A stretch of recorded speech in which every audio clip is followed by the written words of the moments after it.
The ancient Essenes perhaps identified best the role of our personal relationships and categorized them. They went so far as to actually categorize 7 mysteries of relationship that we would live, each individual through the course of their lives would live simply by living life in the presence of one another. They have categorized these as mirrors, and what they remind us of is that in each moment of our life, the reality that we have become within is mirrored to us. It is a reflected reality. It is mirrored to us by the actions and the choices and the language of those around us.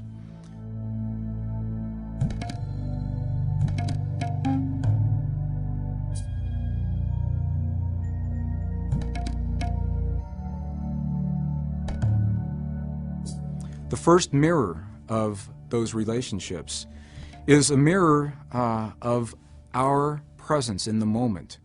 It's the mystery of the first mirror, what it is that we reflect to those around us in the moment.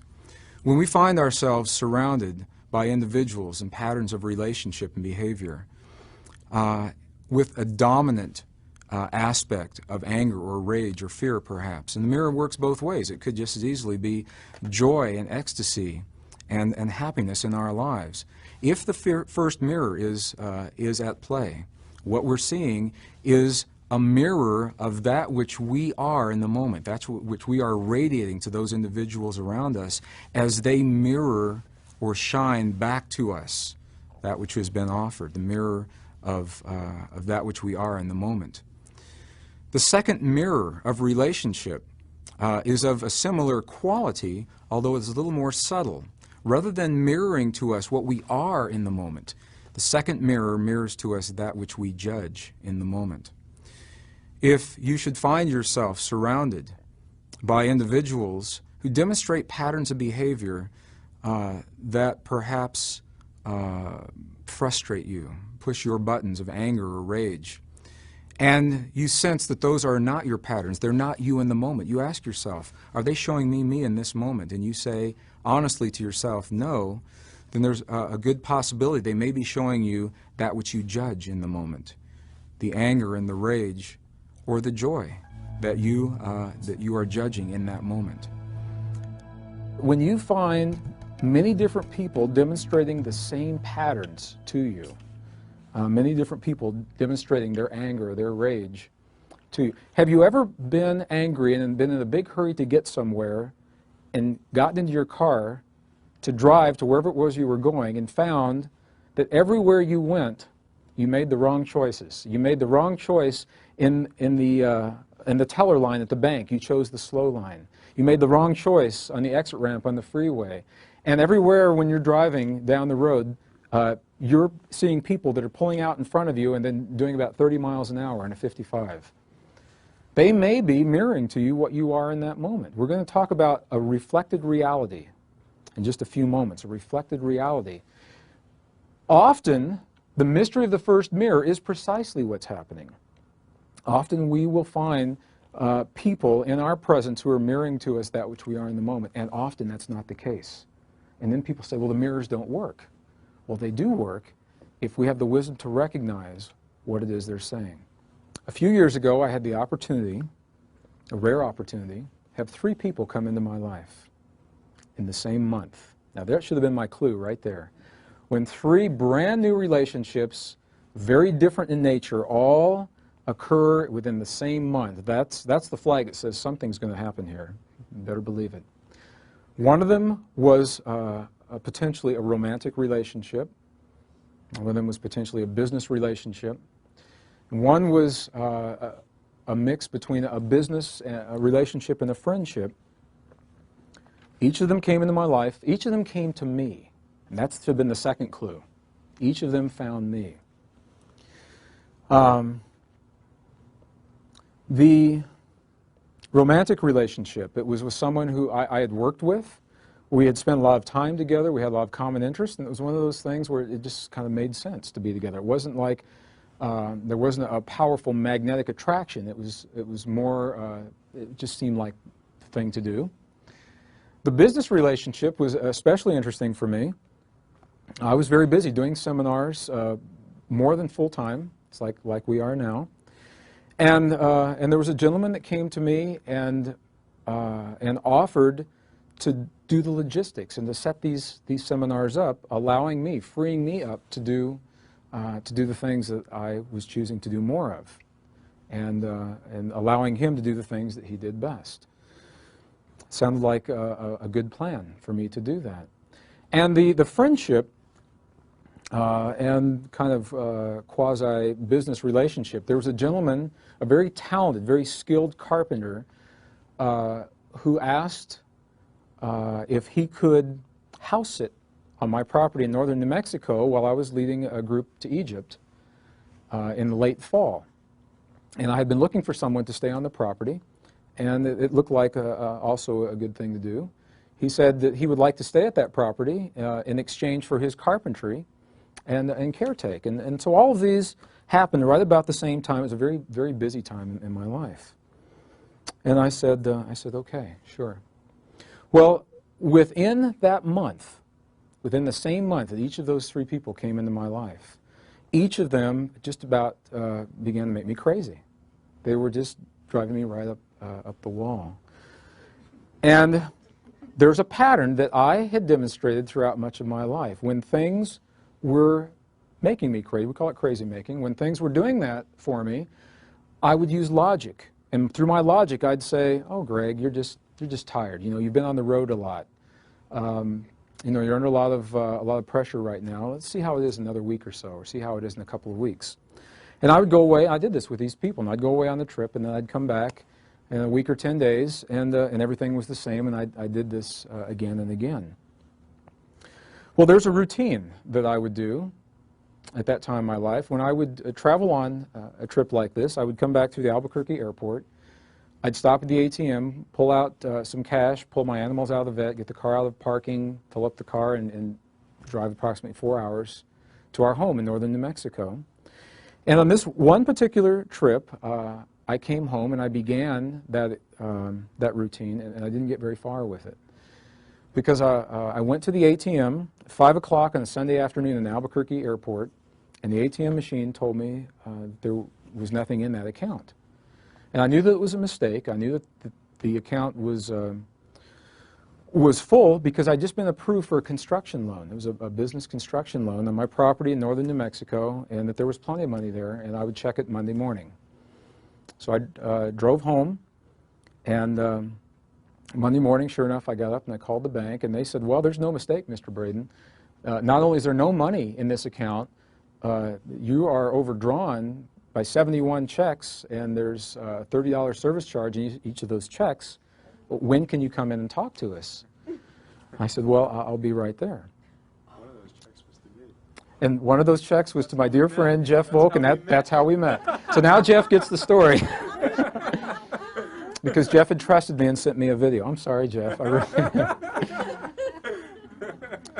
So I did. I went to the bank and I said, well, what's happening? They said, well, there was a wire withdrawal from your account. It was not authorized. It was not authorized by me, and they believed that it was.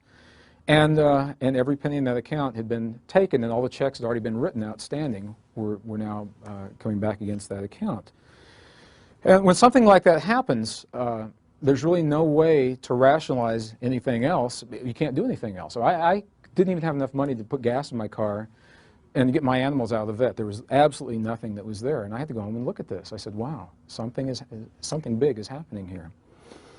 Well, at the same time, I had just completed a tour, a series of workshops along the Pacific Northwest for about 30 days.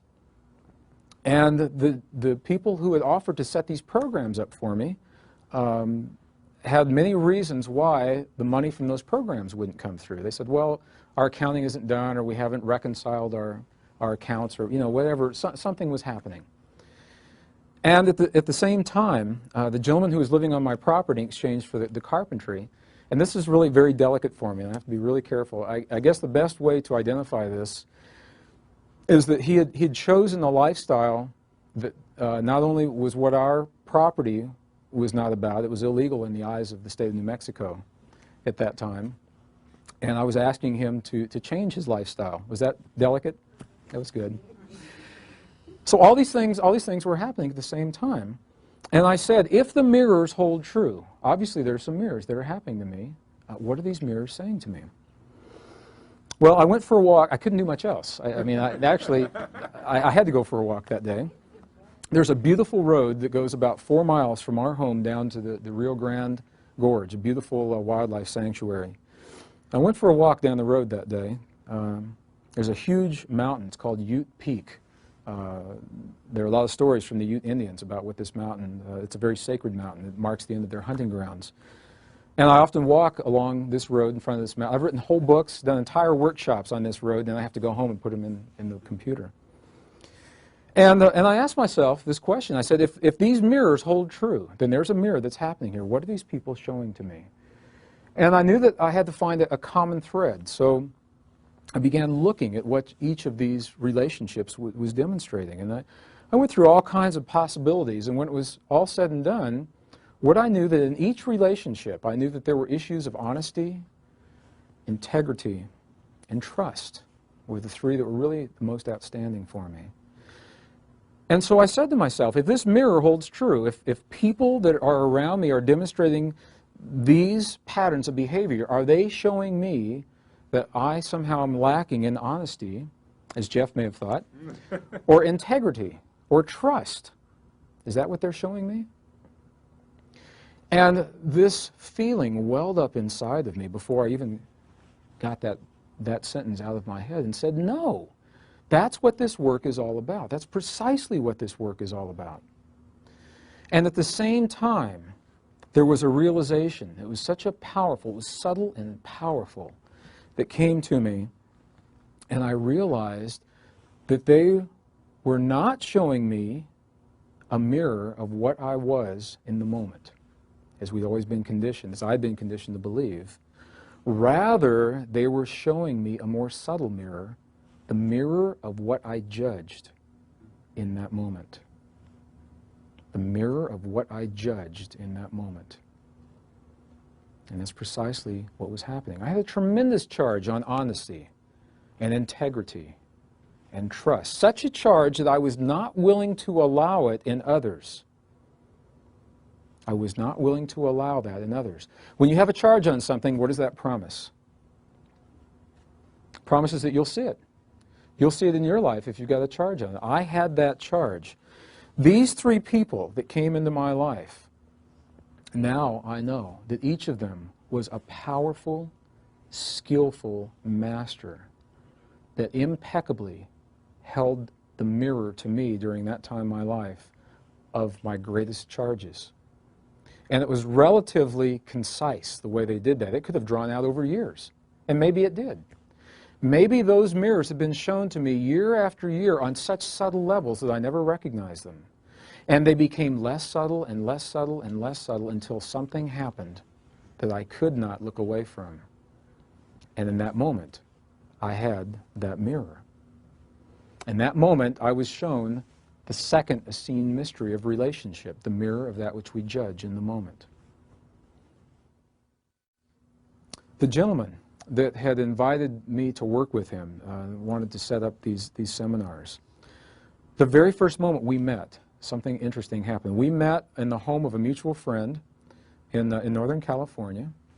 And the first moment we met, I'd never seen him before. I'd spoken with him on the phone. And our eyes met on the landing of this house. And I said something to him that I seldom, or rarely, will ask anyone upon first meeting him. And I simply said, "When's your birthday?"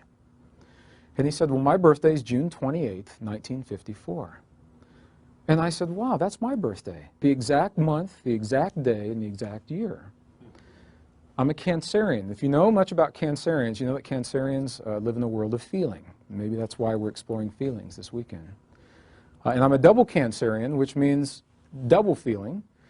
And depending on how you run the charts, I've got 5 or 6 planets in the 12th house that are all in Cancer. So my world is a very feeling world. And my path has been to reconcile that feeling world with the academics and the hard sciences through the corporate and the academic world.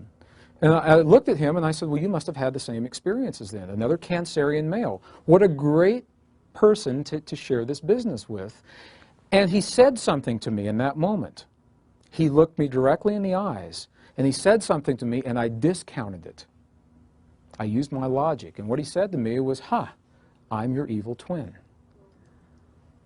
And he told me in that moment and I discounted it. Because my logic said, oh, well, he's just making a joke. Although I had a feeling in here. The moment the gentleman moved onto my property to caretake for me in exchange for him living there, I had a feeling about him being there, and I discounted that feeling through my logic. I said, oh, Greg, you don't really even know that man. Well, that's precisely the point. You don't even know him. Why would you judge him? The moment that I began spending serious time with the potentially romantic relationship in my life, I had a feeling. And my logic said, oh, that's the feeling that you had from the last time you got hurt. So let's give this one a chance. And the reason I'm sharing this with you now is because in each of these there was a feeling that told me right up front. And there was more than one lesson that happened here. And I've shared this with other people and it's been a powerful trigger for them. It's a lesson I didn't care for at the time. The week that I recognized the pattern of judgment, the week that I recognized that each of these people was masterfully mirroring for me the things that I judged in life, every other relationship that was held in place by judgment began to disappear. There's a cascading effect, and I share this with you now because I know that it works this way. If you are experiencing a pattern in one place in your life, it'll show up in other places in your life, and once it is healed, once it's reconciled in one place, it is healed everywhere simultaneously because we are holographic in nature. Our consciousness works that way. It is mirrored on many, many different levels. Well, the gentleman who had offered to do the business with me, that relationship didn't work well at all, and I felt like I gave it ample opportunity, and the reality is it did work well, and I just didn't know what it was showing me. It worked perfectly as my mirror. So one day I called this gentleman and I said, I'm not going to work with you any longer. And I hung up the phone. There's more to it than that. I'm making a long story short. I hung up the phone, and as I did, I realized that every program and every source of income that I had for the next 6 months, I had just canceled. As my hand was on the phone, that was on a Saturday afternoon. So I had the rest of Saturday and all of Sunday to think about it. Sunday night, there was a message on my voice machine from a woman I had never met before, who through mutual friends had heard about these workshops, and she asked me to call her, and I did. And she said, I'm interested in sponsoring you and setting up programs for you around the country. Would you be interested in working with me? And the first thing I asked her, I said, well, when's your birthday? She said, June 28th, 1954. True story. And my first reaction was to hang up the phone, and I didn't do it. And I shared with her, I said, let me tell you a story. And I shared with her this story, and she said, well, would you be willing to give this a chance? This time, I paid attention to the way that I felt, and it felt different. Something was different. And I said, yes, I'd like to do this with you. If you know her, now she's a seminar coordinator and does workshops in her own right, and now an author of a couple of different books. Her name is Joanne Carl Cornog, if you've ever done any work with Joanne Cornog. And because I did not allow the first relationship to taint the second, because I was able to trust the feeling and really know what the feeling was saying, we've had a very powerful relationship, and it was through her that I met Melissa. So it's interesting how these things work out. Through that mirror, that second mirror of judgment, I was shown the things that I have the greatest charges on in my life. I was shown the mirror of that which I judge in the moment rather than that which I was in the moment. And I learned the powerful lesson of discernment, of trust. And it was a relatively inexpensive lesson compared to what came next, because immediately after that I began dealing with publishers and contracts and things like that. And through my powers of discernment, I averted what could have been some serious problems in that way. So I'll invite you, look in your life at the people that you hold most dear, because that's the magnet. That's the magnet. It may be love, it may be that they're family and you don't have any choice. The people that you hold most dear, and then look at the characteristics that they exhibit that just push your buttons right and left. And ask yourself this question: are they showing me in the moment? And if you honestly say the answer to that is no, then ask yourself the question: are they showing me that which I judge in the moment? And you may be surprised at what you find.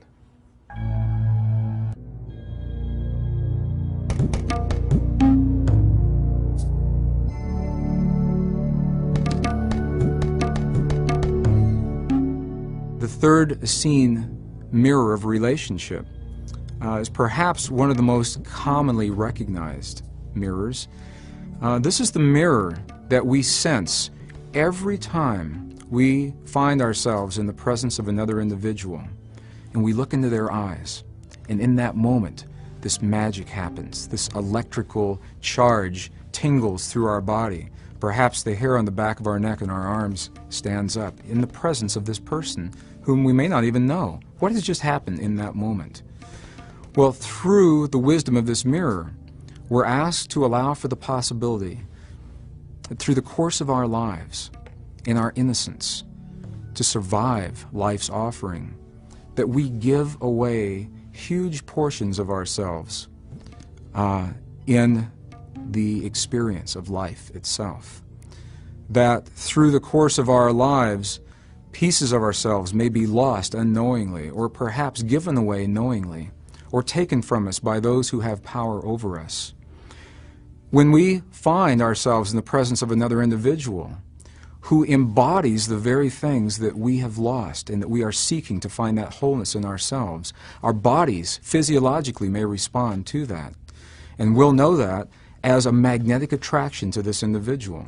Should you find yourself in the presence of another, and for some unexplainable reason drawn to share time with this individual, ask yourself this question: what is it that I see in this person that I've lost, that I've given away, or that was taken from me? And you may be very surprised at what comes back to you, as the reality occurs that within nearly every individual who you will ever encounter, you will recognize this familiarity, and you will sense this piece of yourself, because we see it in one another throughout our lives. The third mystery of relationship. The fourth mystery, the fourth Essene mystery of relationship, is a mystery of a little bit different quality. Through the course of our lives, often we will adapt patterns of behavior that become so important to us that we will rearrange the rest of our lives to accommodate this pattern of behavior. When we find ourselves in this situation, often these patterns are identified as compulsive or addictive patterns of behavior. And the fourth mystery of relationship is the mystery that allows us to see ourselves in the presence of addiction or compulsion. Through addiction and compulsion, what happens is that we find ourselves giving away, little by little, the very things that we hold most dear in life. And in the giving away, little by little, we have the opportunity to recognize and see ourselves as we lose the things that we hold most dear. So for example, when we speak of addiction and compulsion, many people immediately bring to mind alcohol or chemicals or nicotine. And those certainly are patterns of behavior that may be addictive and compulsive. And there are others that are less obvious. Issues of control in a corporate or a family environment.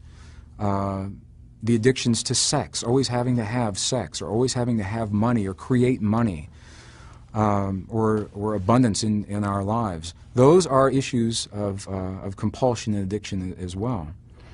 When an individual finds themselves in the presence of this pattern of behavior, what they may be assured of, and the beauty of this pattern, is that the pattern does not occur overnight. The pattern unfolds gradually over time, little by little by little. We give away the things that we hold most dear. If we are rearranging our lives to accommodate a pattern of alcohol or chemical abuse, we may be giving away the portions of our lives, our loved ones, our families, our jobs, our very livelihood to accommodate that. And this is the beauty of this pattern, that it may be recognized at any time, rather than taking it to its extreme and losing all. We may recognize this pattern at any time, heal that pattern, and find our wholeness in that healing. 1992. I was doing a series of workshops very similar to this in Mount Shasta, actually a little town just outside of Mount Shasta called McLeod. If anyone knows where McLeod is. At a wonderful place called the Stony Brook Inn. It was a bed and breakfast, and at that time it was also a retreat center. We had rented out the entire facility. We had the whole place all to ourselves, including a great room downstairs. And in that great room, there was a large screen television, and we were watching our video clips at night. Well, 1992, a gentleman named Richard Hoagland had just come out with a pretty amazing piece of video of a presentation he'd given to a special session at the UN about what he believed we had found archaeologically on Mars with our Viking probes in 1976. And we were watching this as a group. And it was dark. It was in the evening. And the door opened up, and there were two travelers that came in looking for a room. Of course, the inn was full because we had all the rooms, and they happened to see what we were watching, and they said, "This looks really interesting. Can we stay?" And I said, sure, and they did. And when it was all over and the lights came on, I looked across the room, and there were two women who were traveling cross-country, and for some reason, one of them looked very familiar to me. I had never met her before, and I just felt that sense of familiarity. Have you ever had that happen? Have you ever been in a public place, maybe the airport, coming in here, or a bus station, or a train station, or a mall? Grocery stores are great because no one's expecting it, and no one's expecting it. And all of a sudden, you're not looking for a relationship, you're not seeking anything consciously, and all of a sudden someone may come by you, and you feel them walk past you, and you think, wow, what was that? Or perhaps your eyes will meet. And just for a fraction of a second, while your eyes meet, this thing happens. This magical little thing, this electrical glimmer of recognition. And then more often than not, in our culture, that's not approved. We're not supposed to do things like that. So more often than not, what will happen is we'll find a distraction. You know, if you're walking down the street, we'll do something like this. You know, we'll do one of these things. Or look at a piece of gum on the sidewalk, or anything to break that moment. What just happened in that moment? When you look at someone and you feel that feeling, that sense of familiarity, what just happened? I worked with a group of engineers at one point in my life, and one of them was a gentleman that had this happen many times each day. Many times. And typically it happened with women. And what would happen was he would leave our office for a period of time. He might go out for lunch. Friday afternoon, we'd all get a paycheck. We'd go to the bank, cash our paycheck, get a bite to eat, run some errands, and we'd come back. And he'd sit at his desk. And I'd say, "What's wrong?" And he'd say, "I can't work." And I'd say, "Why not?" And he says, "Well, I fell in love over lunch." He'd fall in love multiple times per day. And it wreaked havoc in his life. This is how these mirrors come up to us. That's why I'm going to share with you true life stories. It happened so often that we even had a name for it in our group. We called it getting slapped. And he'd go for lunch, and I'd say, "How was lunch?" He'd say, "Well, I got slapped 5 times." And I knew he fell in love 5 times. So we'd get back to work, and he'd sit there, and then he might do something like he'd call the bank where we cashed our checks and say, "Who was the teller, the third one from the left, over the lunch hour?" He'd get her number, and then he'd call her. And he'd say, "Would you like to meet for coffee after work?" And she'd say, "Sure," sometimes. And so they go meet for coffee. And while he was having coffee with this woman, he'd look at the waitress that brought them the coffee. And he'd feel that he was in love with the waitress. And it happened again and again. It was particularly a problem for this gentleman because he had a wife, 2 wonderful children, and he loved them very much. It wreaked havoc in his life. Now, this is an extreme. Hopefully it's an extreme. Hopefully it's not like this in your lives. And I use it as an example because it's such a vivid example. What is happening in that moment when we feel that feeling? What's going on? Well, this is what happened to me in Mount Shasta. And it's happened to me every once in a while in my life. This has happened to me very few times. And the lights came on. I looked across the room. There were two women there. One of them, I looked at her in the eyes, and I had that feeling, that magical thing happened. And everyone said their good nights and went to bed. And she and I were talking, and I said, would you like to go for a walk outside? And she said, sure. I don't know if you've ever been to the town of McLeod or not. A walk around McLeod takes about a minute and a half, maybe. And we did. We did the circuit down past, there's an old lumber mill, and there's a museum, and a post office, and an ice cream shop, and then we were back. And I said, I enjoyed that. And she said, I did too. And I said, would you like to do it again? And she said, sure. So we did this several more times that evening. And it got late, and eventually we said goodnight. I never got her name. We said goodnight, and that was that, I believed. Well, it was on this same journey that a very powerful friend came into my life. I'll begin this story now, and it will have its completion before we have completed our science of compassion.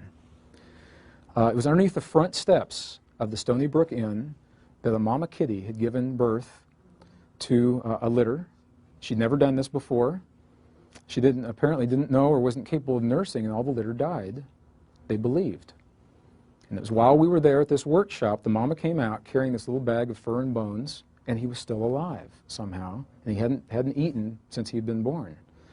And they said, well, this is magic, that this animal has such a will to live, we'll name him Merlin. And they did. And Mr. Merlin was a beautiful, all-black little male kitty.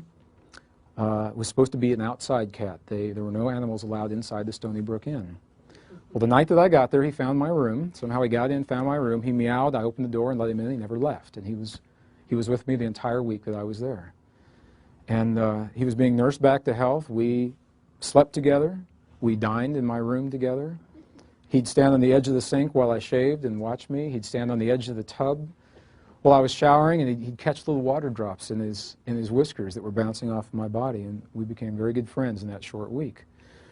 As my workshop was coming to a completion, it was time for me to come back to New Mexico. And they said, we have our quota of animals. Would you like to take Merlin with you? And I did. I said, sure. Well, that morning I was leaving, and I had to go into Mount Shasta to get the things that you need to take an animal with you when you travel cross country. I got a leash. He was a leash-trained kitty, and little kitty water bowls and litter boxes and all the things that you need. Well, I was driving down the street, and I stopped at a light, and I looked up, and there on the corner was the woman that I'd seen the night before. See, the story is going somewhere, and it does tie together. It works out really well. And she was there, and she looked at me, and I looked at her, and she came over the window, and I said, hi, how are you doing? She said, fine. And the light turned green, and people were honking their horns. And I said, have you eaten yet? And she said, no. And I said, would you like to? She said, yes. She got in. We shopped for Merlin's things, and we went to a wonderful little cafe at the south end of town, and we sat and talked and talked and talked. And we were there for the rest of the morning, and the breakfast people left, and it got really quiet. And then the lunch people came in, and it got very busy, and then they left, and it got really quiet. She was driving back to the East Coast, and I was driving back to New Mexico. And finally we said, well, if we're going to leave today, we probably should leave. And she walked me in my car, and I gave her a kiss on the cheek, goodbye. I still, to this day, I don't know what her name is. And as I watched her walk away, this thing happened. And I found this tremendous sadness in my body. I actually began to miss her, and I watched her get in the car, and her taillights disappeared over the road to the highway. 10 years ago, if that had happened, I would have said that I was in love. And I would have done something really romantic, like jumped in my car and flagged her down on the freeway and said something to her. I don't know what it would have been. And I knew that something else was happening. I knew that's not what it was. And I sat in my car, and all of a sudden, huge tears began coming down my cheeks. And I said, wow, this must be a really powerful lesson that's happening here. First, there was the familiarity. And there was the sense, as she was leaving, there was a sense of sadness. And I simply closed my eyes and asked a question, as I often do. And I said, Father, I ask for the wisdom to understand what is it that I feel in my body. When you ask a question like that, whoever you believe you're asking that question to, you're expecting an answer. And rather than an answer, I got a question back. So they were making me work. And the question simply said, what is it about this woman that you miss? And I hadn't really thought about what it was. I just knew that I missed her. And I began thinking about all of the things that we had shared and all the conversation that we'd had the night before and all at the cafe, all through the lunch hour. And of the many things that had happened, what I knew was that I really missed her innocence. There was an innocence about her, a sense of awe and wonder. And this was big for me at this time in my life because I had gone through the academic world, the sacred journey of academia. I'd spent quite a bit of time in the corporate world, and there's a trade-off, and I know that you know this, that as we remember and as we develop the knowledge in our lives, we lose that innocence. And I'd become aware of that. As an example, I went to school not far from here, up in Fort Collins, Colorado, just north of here. And if you've ever driven west on Interstate 70 out of Denver, you've seen one of the most awesome spectacles that nature has to offer in the form of a road cut.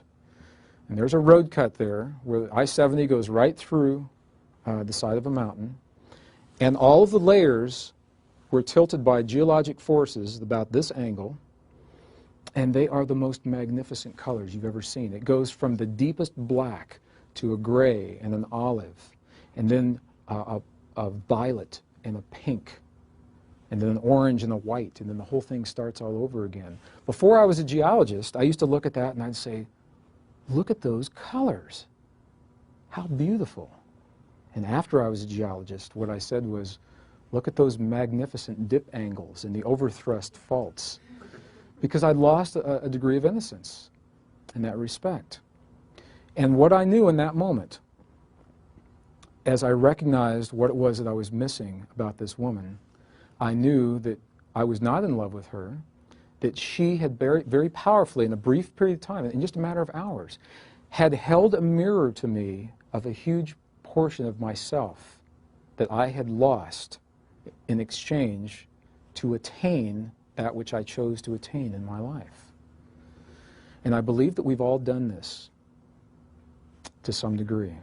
I believe that we have all either given away consciously, lost without even knowing it, or had taken away by those who have power over us at some point in our lives, huge portions of ourselves to survive life. And perhaps more than ever before, at this time in human and geologic history, we're asking ourselves to bring those pieces back once again, so that in our wholeness we may know ourselves and have the experiences that we're choosing to have in this lifetime. It was an amazing experience for me to have that, and I knew that she had just shown to me the third Essene mirror of relationship, that which you have lost, given away, or had taken away. And the truth is, the reality of this experience is, I believe that if we are honest with one another, truly honest with one another, in almost every eye of every individual that you'll ever look into, if you look long enough, you'll see and you'll feel that sense of a portion of yourself. You'll feel that recognition. You'll sense that familiarity. I'll invite you to do this. Do this in a public place. When this happens to you, if it is in a bus or a train station or airport or a mall or grocery stores, because people in grocery stores are usually not expecting these kinds of experiences. When someone comes into your awareness and you feel that feeling, initiate a conversation about anything. Maybe it's in the produce department. That happens there frequently. Talk about produce. Nice melons, nice grapes, nice bananas, whatever it is. Anything to initiate conversation. And while they're speaking, ask yourself, in your mind, ask yourself this question. What is it that I see in this person that I lost, that I've given away, or that I had taken away within myself? And you'll be amazed at what comes back to you. You will be amazed. This little portion of the Essene mirrors, when we do these workshops, you never know who's going to show up and how it's going to work out. And typically we have people sign up and cancel and rearrange and postpone. Well, I did a workshop a few years ago. It was in the Southwest. And when all was said and done, it was a workshop of 40 males, all men. And some of them were cowboys. I mean, these guys didn't take off their hats or their boots for anything. They said, I'll hug a man in this room. I'll never hug a man outside that door. And this little piece of information was so powerful for them because they were all married, they all loved their wives, and they were all drawn to other women all the time through their jobs, their workplace, and they didn't know why. They didn't know why. This is a powerful mirror. This applies in the corporate world, and I use this as a manager in the telecommunications industry. I managed 2 separate and related departments. We had employees in those departments who believed they were in love with one another, which is fine. And it led to a lot of lost time. Long lunches, they had more flat tires, more sick kids, and more dead grandparents than I had ever seen. And I suspected this is what was happening. And I invited them. This is the value. This is why this is relative, because we can implement these principles in our lives. I invited them into a conference room. Each of them were married. They were both married, too, and they had their respective families, and they loved them very much. I invited them into a conference room with the 3 of us, and I invited them to sit and to look at one another across the table and to share with one another what it was that they were attracted to. Why were they drawn to one another? And there was almost an audible sigh of relief as they realized that they really weren't in love, that they didn't have to risk losing the families that they held dear, that they were witnessing in one another huge portions of themselves that they had lost within themselves. What a powerful mirror. 1988, I was working on the Star Wars defense program in Waterton Canyon, south of Denver. And we had some high-ranking Pentagon officials that came to review our program, and each department had one invitation of an individual that would get to go, and to this day I don't know how it landed on my desk, and it did. And I went to this review, and afterwards I had the opportunity to spend time with some of these officials. And there was a conversation that was happening it was a dinner, just before a dinner that evening. And one of the people in the group looked at this one particular gentleman. He had risen through the ranks of corporate America and was now seated on the Joint Chiefs of Staff. And they said to him, how did you do this with your life? What is it that had to happen in your life to allow you a position of this magnitude of power and control? And he was very conscious when he said this. He looked at everyone in the circle as we were there. And he said, to get where I am today, each time I climbed a rung on the corporate ladder, I gave a piece of myself away. And then I'd climb another rung, and I'd give another piece away. And he said, pretty soon I'd given away everything that I've ever held dear to me, everything I've ever loved. I've given away my friends. He said, I essentially have no friends. I've given away my family. My wife and I are divorced. My children and I don't even speak any longer. And he said it was worth it to me because in my life, my goal was to have this power and this control. It was worth it. So he was conscious of it, and I was amazed that he was that candid, that he shared that. And I know that we do this, that we compromise pieces of ourselves to survive whatever it is that life offers to us. So when you find yourself powerfully, magnetically drawn to another person, maybe it doesn't make sense why that would be. Maybe it's a person of the same sex, and you try to put a label on that. And I've worked with a lot of clients in the last few years who have had those experiences. Or maybe you say, I'm a woman, and I just like to be around men. What does that mean? Or I'm a man, I just like to be around women. Think about this experience. Think how odd this experience is that we're having right now. We are essentially genderless souls. We're not male or female until we come into bodies. And then we come to this world of polarity, and we must choose one or the other. And when you choose one or the other, you compromise that which you did not choose. So as a male, I came to this world I chose to polarize into a male body, although my soul is genderless. It is both masculine and feminine simultaneously. So I put my feminine on the back burner. And women, you've put your masculine on the back burner. So when we arrive in this world, we may find ourselves unexplainably drawn to someone of the other polarity. Well, I did a workshop in the Bay Area a few months ago, and people said, what about when we're drawn to the same polarity? What does that mean? And I believe that the mirror holds. And this is a powerful mirror with no labels. It's simply a mirror. Let me give you an example of how this may work.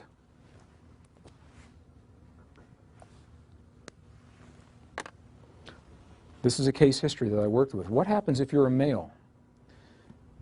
You come into this world, you're a genderless spirit, you choose to become a male, you compromise your feminine. So you've given 50% of that experience away already, and you come here as a male.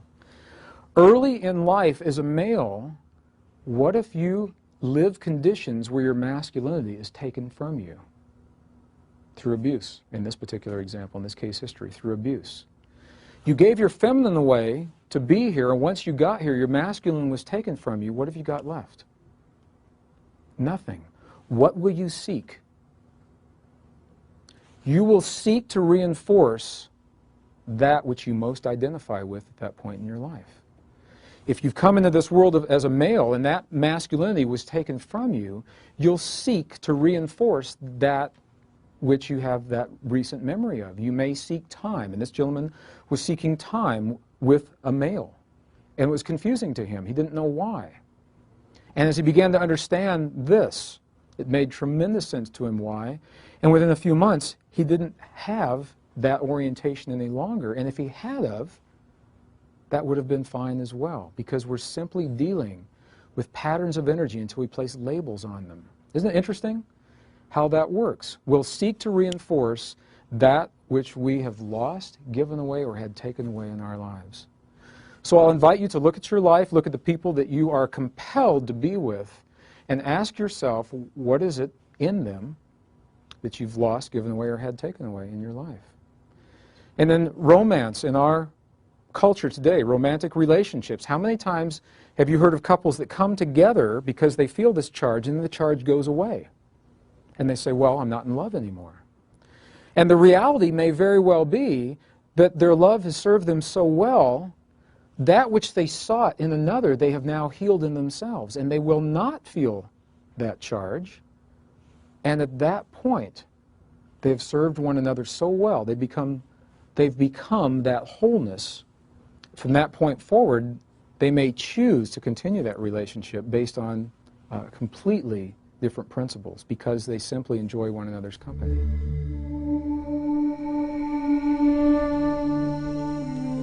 The fifth pattern of relationship, the fifth Essene mirror of relationship, for me perhaps is the single most powerful pattern. It, I believe, allows us to see more and to a greater level why we've lived the kinds of lives that we've lived perhaps than any other. It is the mirror that our parents show to us through the course of our lives and the time that we spend with them. Through this mirror, we're asked to allow for the possibility, to entertain the possibility that perhaps, just perhaps, the actions of our parents toward us are mirroring our beliefs and our expectations of what may be the most sacred relationship we'll ever know in our lifetimes, and that is a relationship between us and our heavenly mother and father, or the male, masculine, female, feminine aspect of our Creator, however that's viewed. It is through this relationship, as we witness our parents, that our parents are showing us ourselves in that expectation and in those beliefs of that divine relationship. So for example, if we find ourselves in a relationship with parents where we feel we're judged constantly, or that we feel that our best is never good enough, there is a high probability that in that relationship, the truth of what's being mirrored is our belief within ourselves that we may not be good enough, or that we may not have accomplished that which has been expected of us through our perceptions of ourselves and our Creator. This is a powerful, it's a very subtle mirror, and it's a mirror that perhaps will tell us more about why we've lived our lives as we have than any other.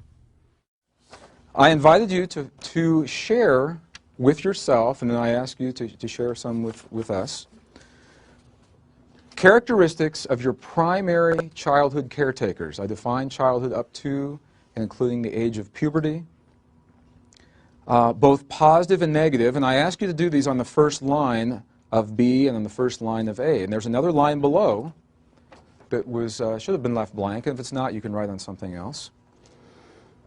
What I'll ask you to do now is to identify on this piece of paper in single words or short phrases, single words work best, short phrases, to identify both positive and negative characteristics of your primary caretakers the way that you see them now. With all the work and all the healing and all of the things that have happened in your life, the way that you see them now. If your caretakers are no longer with you, the way that you last saw them, or the way that you see them now when you think about them, if you've had the opportunity to go through and redefine what these relationships have meant to you. Both positive and negative, and we'll use both of these. And I'll give you a few moments to do this. Take your time, write a few words down.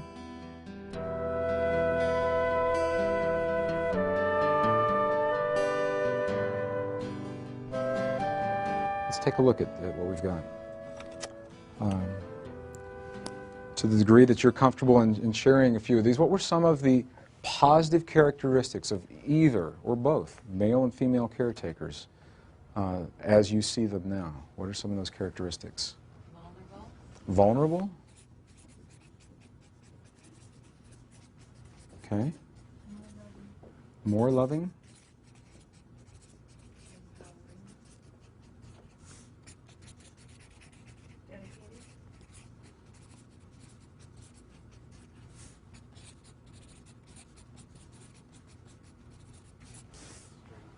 Strength?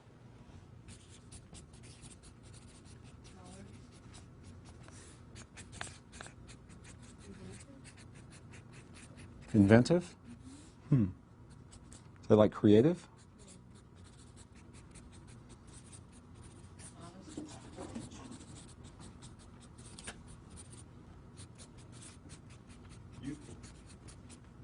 Oh, I like that one. Actually, today's my mom's birthday, and I just said that to her this morning. I called her before I came in, and I said, "Do you feel any different?" And she says, "No." And I said, "Well, there's no reason why you should." She is about to embark on a new journey in her life, a trip to New Mexico and maybe a new man. Youthful. Sure, as many as... Okay. All right, good.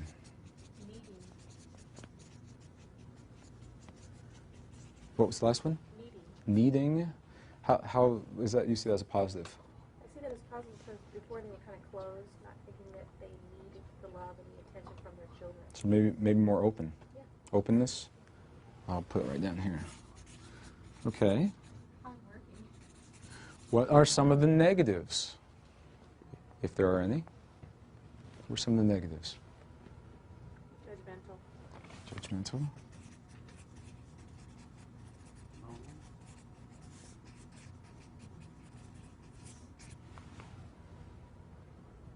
You're not working me hard enough. Rigid. What was it? Pardon me? Rigid. Rigid. Ah.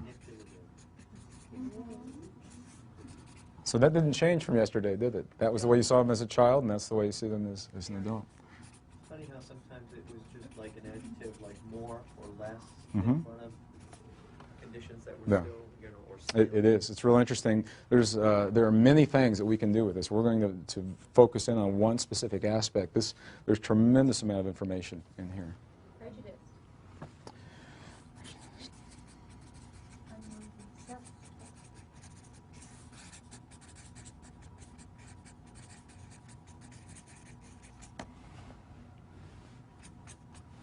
Okay. Misunderstood. Misunderstood?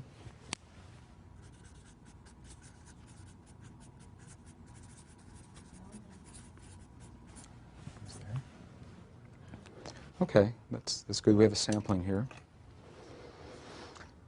The mirror that I'm about to share with you, for me, has had a tremendously powerful impact on my life. And the impact has had many implications. So I'm going to share this with you with a sentence, and then we're going to take that sentence and look at it from many, many different perspectives. We'll be discussing this mirror for a little while, because the sentence is a mouthful. So the first thing I'll say before I do this is I'll say that there are few absolutes. There are always exceptions. And we're looking for patterns and generalities. So what I'm going to share with you, I'm going to ask you to look for patterns and generalities. As I share these things with you, if you feel something welling up inside of you that says, no way, there's a good chance you've just found a really powerful piece of information about your life and your history, and now you're being asked to choose whether or not this is the time to view it. If the answer is yes, you'll have the tools. If the answer is no, you've heard the tools. So if, as I'm sharing this with you, you feel this emotion, your body temperature heat up a little bit, your heartbeat might rise a little bit, your fingers may tingle. It's kind of like being in love. This may be what's happening. And the only way that you will have a response is when you are you're being shown something that that is so deep that you may have chosen to avert looking at it in the past. So what I'll say to you is this about this mirror. Regardless of what you've placed here, and there's no judgment, good or bad, right or wrong, we're looking at the overall mirror in the world of polarity where we see pluses and minuses. There is a good possibility that the words that you've used to describe your parents now as an adult have very little to do with the people on this earth that you call mom and dad. There is a good possibility that the words that you've used to describe your parents on this earth, in those words, you're describing a mirror, and this is the mirror that your parents have held to you impeccably, providing you insight into the most sacred relationship you will ever know as you walk this world. There's a good possibility that the way you've seen your mother and father of this world represents a mirror of your expectations, the relationship you have with your heavenly mother and father. Okay, let me say this again. There is a good possibility that the way you've seen your parents, the way you describe them, the words that you use, that those are the words describing your expectations of your relationship with your heavenly mother and your heavenly father. Now, there are many different ways to look at this, and we're going to go into this in a lot of detail, and then we'll go through a little exercise. Is it possible? Is it possible that in inviting you, whether it was conscious or unconsciously, when your parents brought you into this world, you were invited to come to this world? Is it possible that with that invitation lives an unspoken responsibility that we've forgotten in our culture, that says those that will bring us or care for us in this world, the mother and father in this world, are surrogates. They're the closest thing that we know to mother and father in our heavenly Creator. We know that our Creator in reality is genderless. There is no mother or father. There's a force, if you will. And we're using our English language to approximate this. Is it possible that your mother and father have loved you so much, perhaps on levels they were or still are not even aware of, that they have impeccably held to you a mirror, showing you the way you see your relationship, not with your earthly father, with your heavenly Father, not with your earthly mother, with your heavenly mother? Is it possible that when you have perceived that your parents were angry at you, that what was really happening is you were feeling your perceived Creator's anger at you? Is it possible that when your parents are proud of you,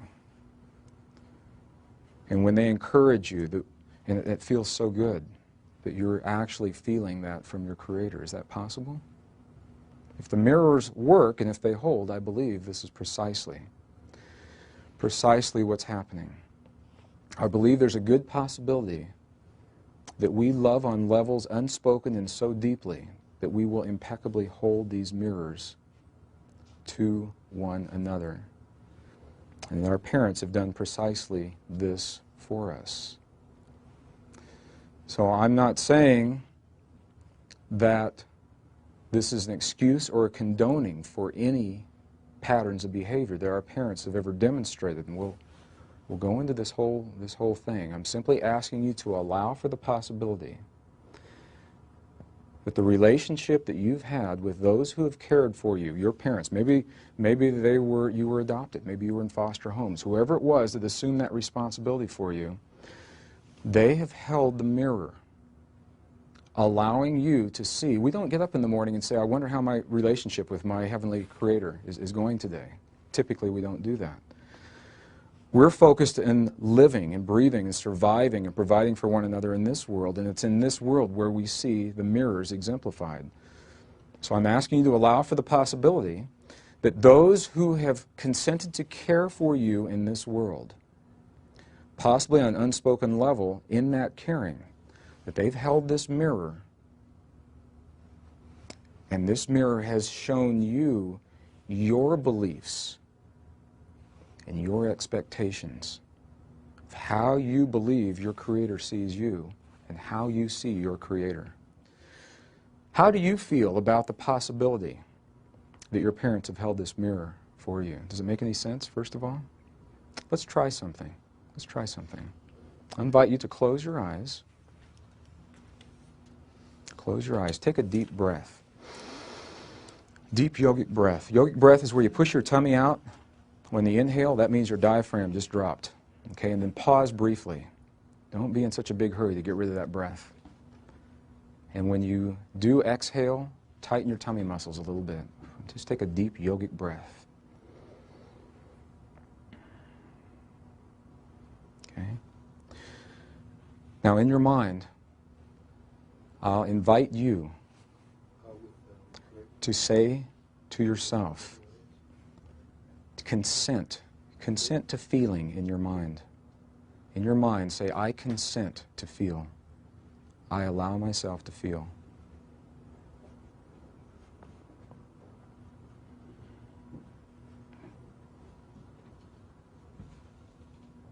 In your mind, I invite you to say to yourself, to consent to remembering. Say, I remember. I consent to my remembering.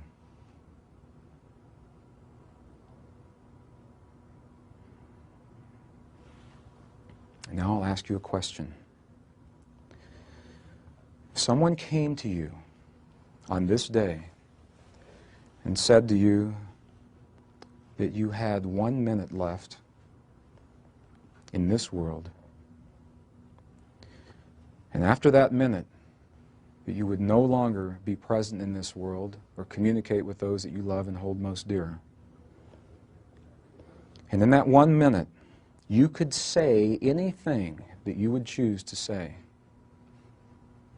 to your earthly mother and father. What would you choose to say to them in that minute? What would you choose?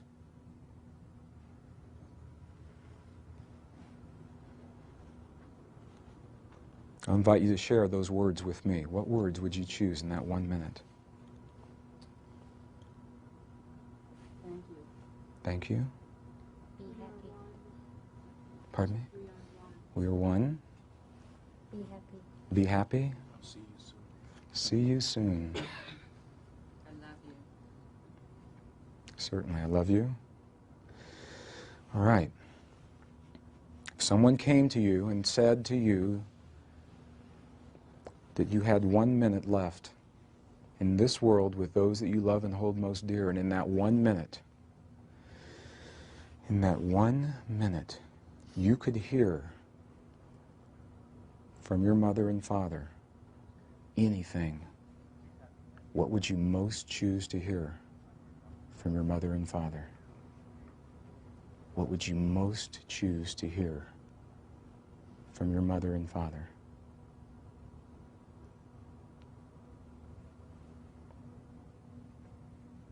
I invite you to share those with me. What would you most choose to hear? I love you just the way you are. I'm sorry. Sorry?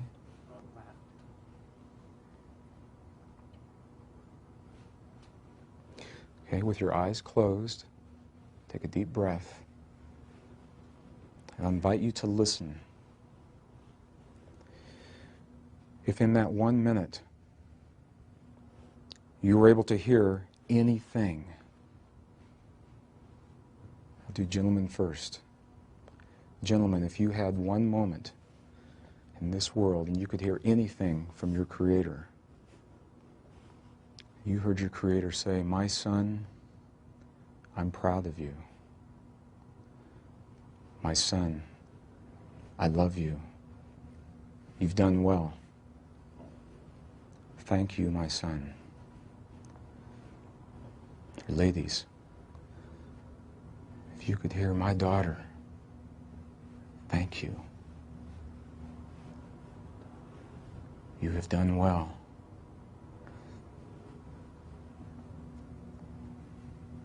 My daughter, come home." How do you feel when you hear those words? Can you feel that feeling in your body? Why? They're just words. Is it possible that we have spent much of our lives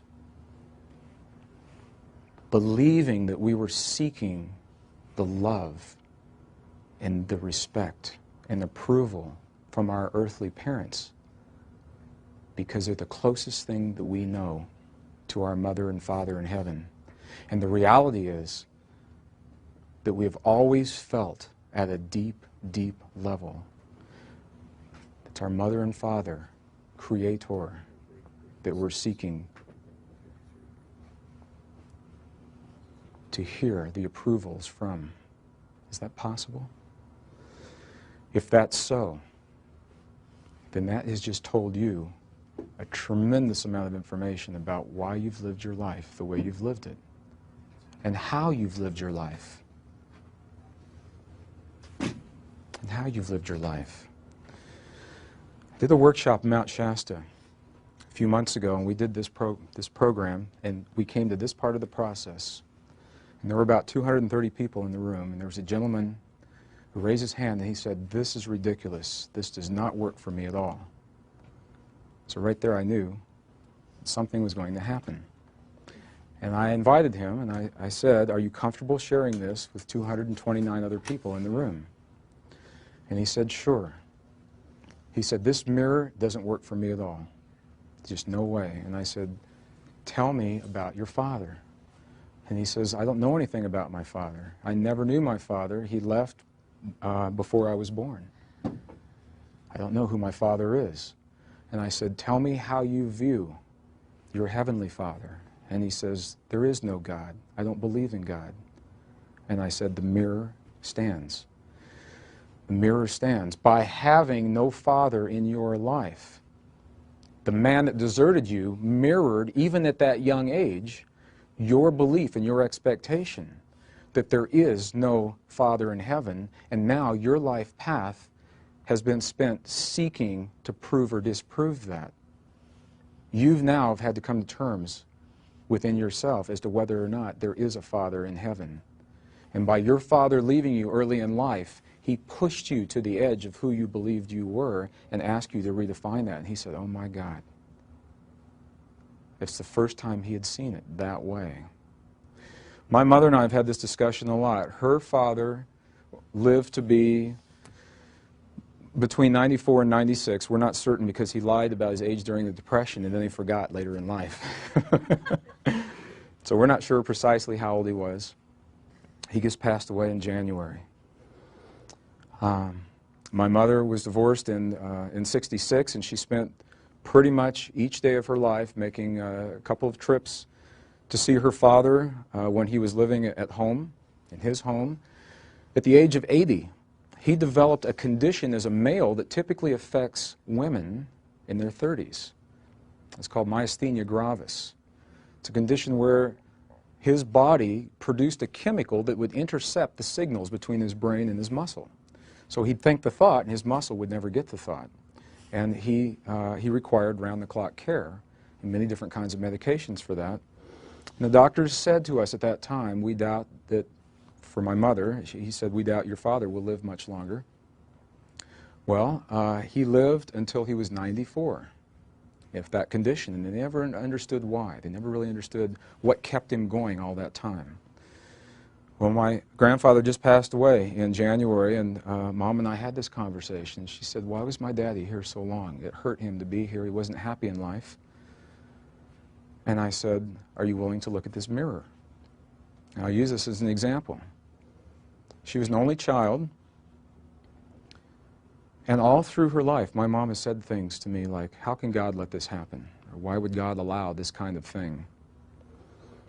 And she's questioned and pondered the existence of a creator. If the mirror holds, I believe what was being shown in that relationship was that her father, on an unspoken, perhaps an unconscious level, said to her, my daughter, I will always be there for you. I will always be there for you. And he stayed until his body would not support that any longer, proving to my mother that her father, earthly father or father in heaven, was always there for her. And she now knows that. She got that. And that's where the healing begins. We have the opportunity. We have the opportunity. Through our earthly relationships, you may heal that relationship with your earthly surrogates, and in doing so, you have healed that relationship with their heavenly counterparts. And it works the other way around. As you heal that relationship with the heavenly counterparts, it has to have healed with your earthly surrogates. So it's not saying that you're responsible for the illnesses of your parents or that you're responsible for any choices they've made in their lives. They simply agreed on some level to hold a mirror to you, reflecting your expectations, and they chose how to carry that mirror out. As they are released from the burden of that mirror, now the question becomes, do they remember their truest nature? Is there a part of their consciousness? Does their body go, at last, this kid finally got it, and now I can live my life? Is there a part of them that does that? Or do they become so entrenched in their belief systems that they believe they are those illnesses? And that's where we all work together to heal and to remember those possibilities. Does that make any sense? This is a subtle mirror. Remember I said yesterday and earlier in the session, they become more subtle as we go through, and that we must come to terms with the least subtle ones before we'll ever see the ones of greater subtlety. Because it is a mirror, the beauty is it works both ways, and this is important. We're not always looking at negatives. When we see our parents as loving and wise and showing their vulnerability and strong and honest and tolerant, that's our parents mirroring back to us our beliefs of our relationship with our Creator. We're seeing our Creator, ourselves in the presence of that creative force in this way. So I'm offering this as a possibility. It's subtle, it's powerful, it has rippling implications throughout your life, and I'll invite you, if it makes sense now, you have it. If it does not, file it away. And should there come a time in your life when your current belief system falls away, then you can go to the little file folder of this one, and you have a powerful tool. Okay? It's the mirror of Mother, Father, Creator.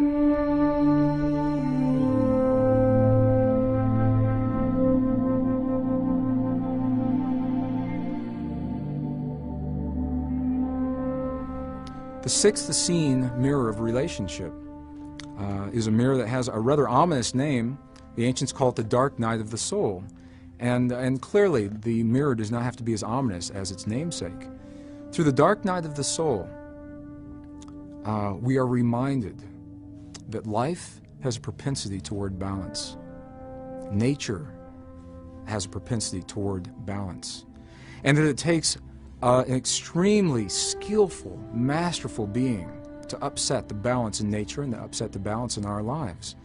When we find ourselves in the greatest challenges of life, it is in those moments that we may be assured the only way those challenges are possible is after we have amassed each tool that will allow us to move through that challenge with grace and with ease. That's the only way it can happen. Until those tools are amassed, we will never see ourselves in the situations that ask us to demonstrate these high levels of mastery. So from this perspective, the greatest challenges of life, those of relationship, perhaps our very survival, may be viewed as tremendous opportunities to demonstrate mastery rather than tests that may be passed or failed in life.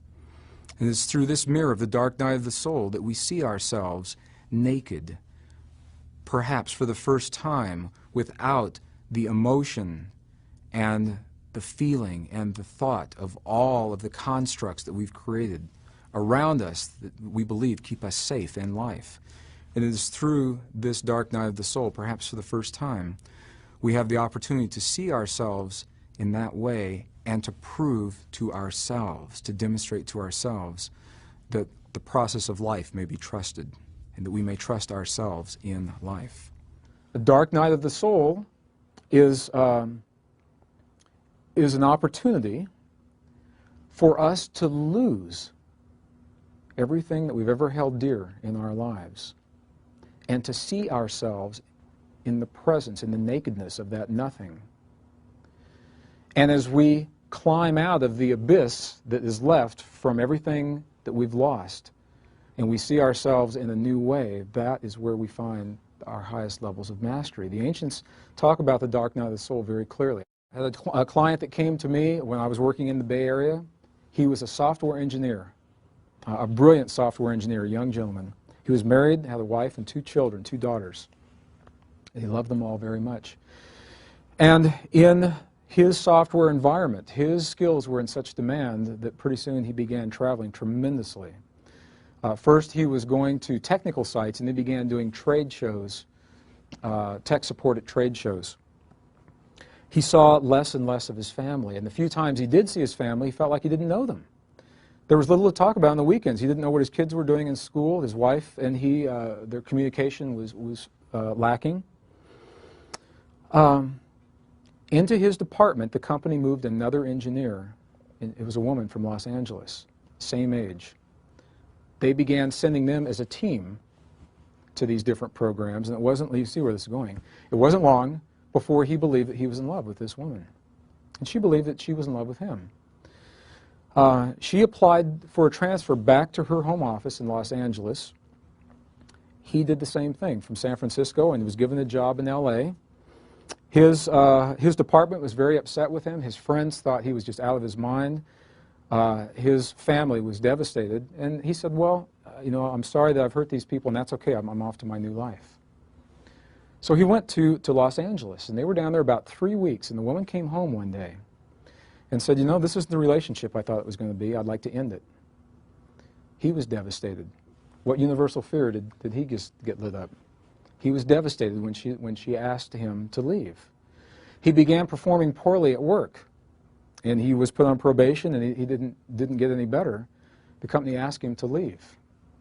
And he found himself in a strange city, no friends, no support system, no income, no job, and he was blacklisted from other departments in a similar industry, and he had nowhere to return to because all the things he had held most dear he had given away. His department didn't want him back. His family wasn't there for him, his friends. And he came to me in the Bay Area and said, what in the world has happened in my life? How do I get my family back?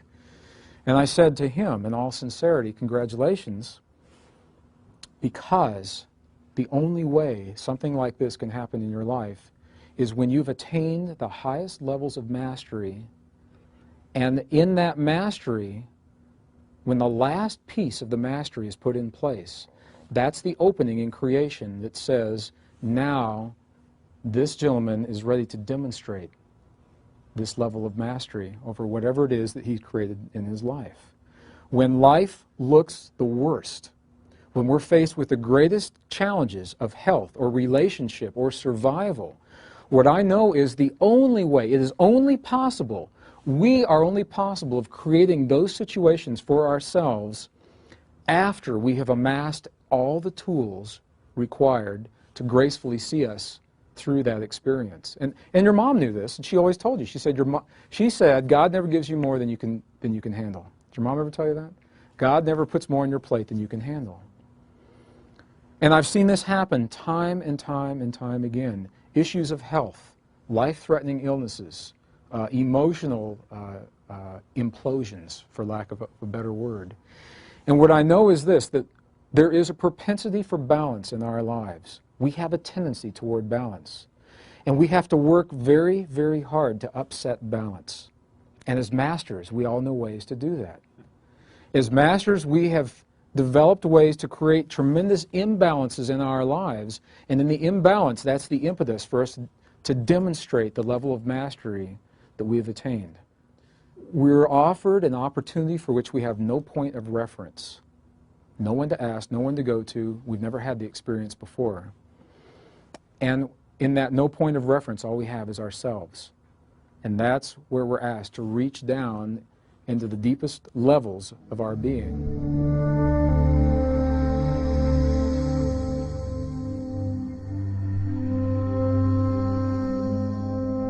From the ancient perspectives, then, we're are asked to allow for the possibility that the forces at play in our polarized world are forces that have chosen to come to this world to anchor the polarized realities. That the light and the dark are in service to us so that we may know ourselves in all ways. And the only way to anchor the light in the dark in this world is for a force or a field or a consciousness to hold those mirrors for us. As we view pre-12th century texts, I believe that the scenario unfolds very clearly. As we're offered a story through the metaphors of individuals, the individual of Archangel Michael anchoring light, the metaphor of Archangel Lucifer anchoring dark. In pre-12th century texts, these metaphors are viewed as benevolent, loving beings that have chosen to descend into our world in service to us, holding benign mirrors of experience so that we may find ourselves anywhere between those mirrors, knowing ourselves in the presence of the lightest in the light and the darkest of the dark. I was dealing with the concept, a concept that had been with me for a long time and had never made much sense to me, the role of good and evil or light and dark in our lives, and what it means to us, what it may offer to us, how it plays out in our lives. My conditioning, I grew up in the Midwest, pretty conservative community. My conditioning had been that there were two forces at work in this world. There's a force that we call the light that likes us, that likes me, is there to support me, and all the good things in life that happen are of that light. And that there was another force that didn't like me, and that I could move through my life making the choices to bring me the things that I would most choose to have, and if I slipped up maybe one time, that this force that didn't like me had the ability to snuff out everything that I'd ever known to be true. And I didn't like that feeling. I didn't like the feeling that there was a power over me in that respect. So I suspected somehow that my relationship to my ideas of light and dark somehow were playing out in all these other things that were happening, if the mirrors hold true. This is another mirror. If the mirrors hold true. And feeling a little overwhelmed at that time in my life, I went to my advisors at school, and I went to my employers, my 3 employers, and I explained to each of them I needed some time off. None of them really seemed to sympathize with me. So I left my jobs, I left school, packed everything I had in a little pickup truck, and headed up one of the most, I believe, probably the best kept secret in northern Colorado, so it won't be secret anymore. It's a canyon called Poudre Canyon, just west of Fort Collins. What a magnificent little canyon it is. And I drove about 90 miles west to a little town called Walden. Just outside of Walden, Colorado, there's a place called Lost Lake, which of course is not lost because everyone knows where Lost Lake is. And I went to Lost Lake to come to terms with all these things that were happening in my life at that time.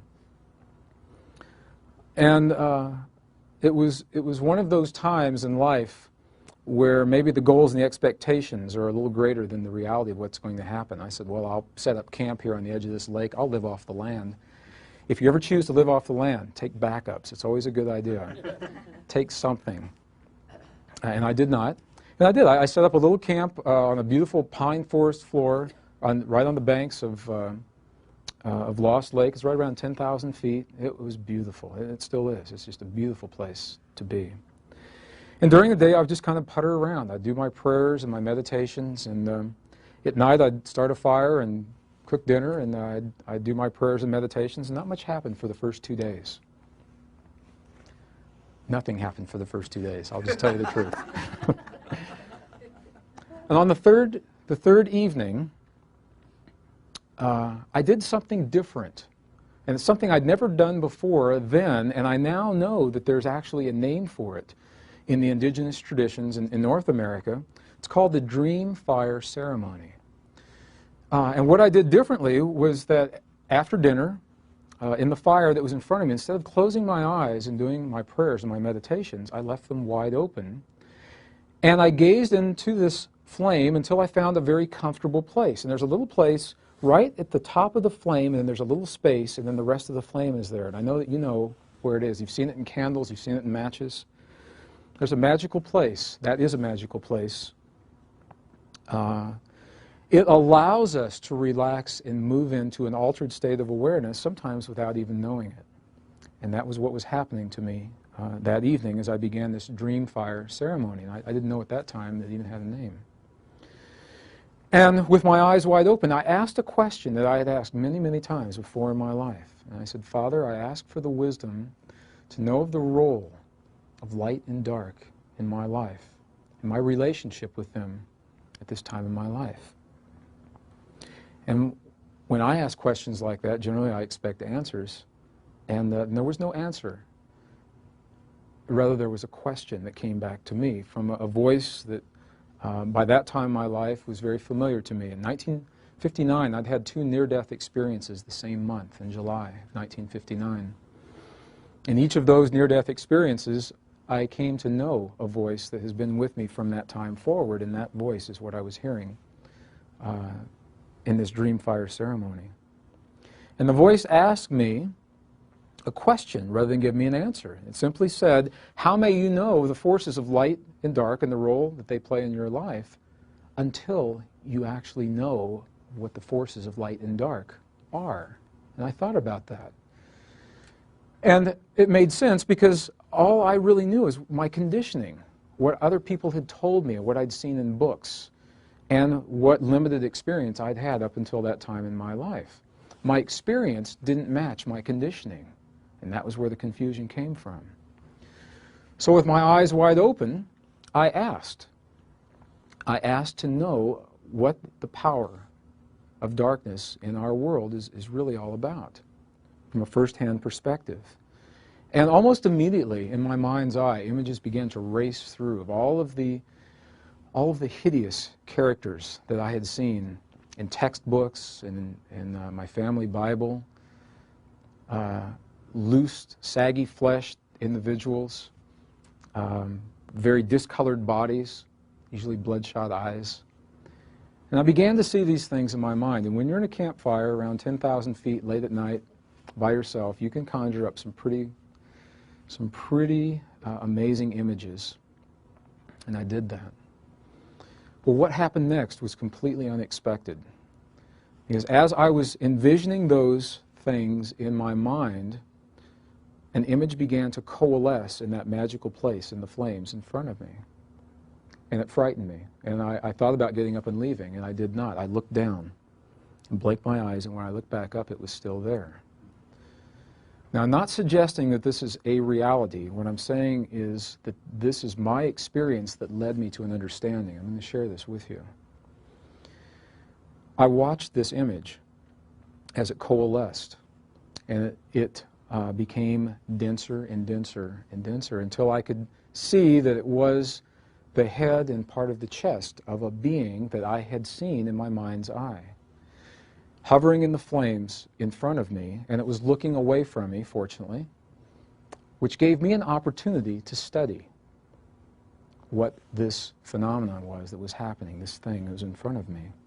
And I did, and rather than feeling fear, my fear moved into fascination. And I simply began to look, and I was fascinated at the folds and the creases in the saggy flesh and the scaliness at the same time that was shimmering in this fire. And while I was experiencing that fascination, the image began to rotate and the face began to turn toward me until it was facing me full on. And at that time, I had the opportunity to look eye to eye into the flames, into this thing that I had conjured up. To me, that was the epitome of all darkness or all evil as I'd been conditioned to believe it in my life. And I simply stared. I know now the entire experience lasted about 22 minutes. And when you're having an experience like that, it seems like an eternity. As I stared, something began to happen.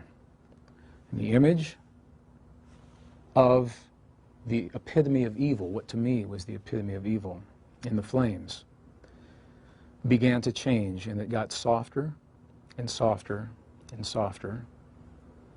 And in just a few short moments, replacing the hideous image that had been there earlier was the face of a very young child.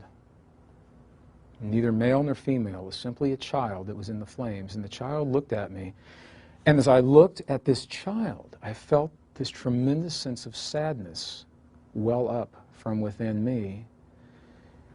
And the child had huge tears coming down its cheeks, and I found myself with tears coming down my cheeks at the same time. With that experience, I began to re-examine my conditioning, and that led me on a path through many ancient, obscure, and esoteric texts.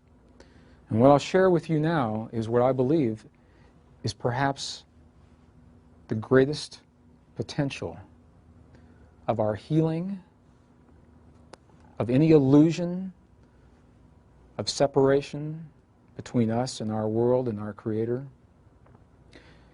and the source of all that we will ever know as fear. And think about that. I asked you this morning to describe to me the negative characteristics of your primary caretakers, and we had many different words, many different perspectives that had the underlying aspect of fear. And I said, of all of these different expressions, they all pretty much resolve to one or some combination of those three universal fears. And now the Essenes offer us a path and take it one step further. They say, as you heal, not if, as you heal this memory, then you have healed those universal fears.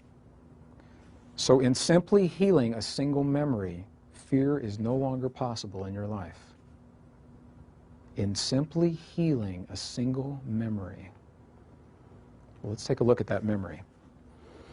When we talk about light and dark in our world, we have, historically, we have images that come to mind when we think of light and dark. If darkness and light are equal and different only in seeming, as we're told in the ancient texts, and they are benign forces in service to us rather than forces that either like or do not like us, that's a very different world that we're living in. Very different.